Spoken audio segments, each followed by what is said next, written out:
In today's video, I'm going to teach you how to create a free website using GitHub Pages.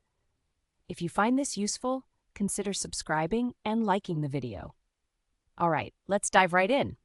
The first step to creating your website is to sign into GitHub. If you don't have an account yet, you'll need to create one. It's free and easy.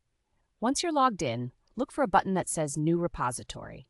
This is where we'll start our project. When you click on New Repository, you'll need to enter a name for your repository. Make sure it's something that reflects your website or project. For example, if your site is about cooking, you might call it Cooking Blog. Next, ensure the repository is set to Public. This setting allows anyone to view your site.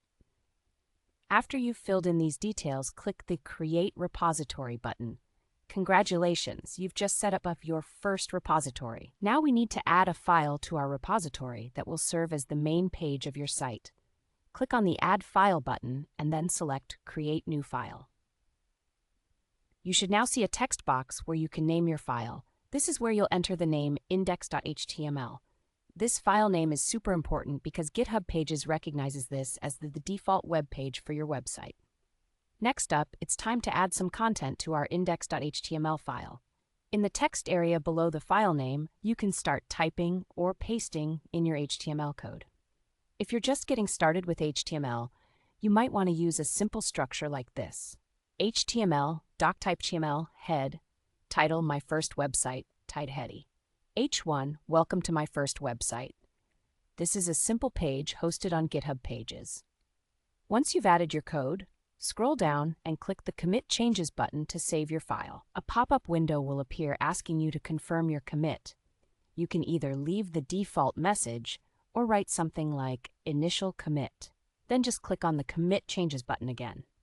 Now that your HTML file is saved, we need to get to the next step, which is accessing your page's settings. Head over to the Settings tab at the top of your repository page. On the left sidebar, you'll see a menu. Look for the option labeled Pages and select it. This is where we'll configure how we want our site to be displayed. In the Pages settings, under the Build and Deployment section, you'll have a couple of options. First, set the branch to main. Then make sure the folder is set to /root. This tells GitHub where to find your website files. After making these selections, don't forget to click Save. Now comes the exciting part. Wait a moment for GitHub to build your site. This might take a few seconds.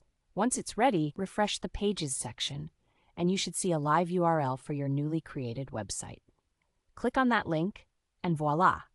Your website is now live on the internet. And there you have it. You've just created a free website using GitHub Pages. I hope this walkthrough was helpful. If you enjoyed learning how to create your own website, please like this video and consider subscribing for more content like this.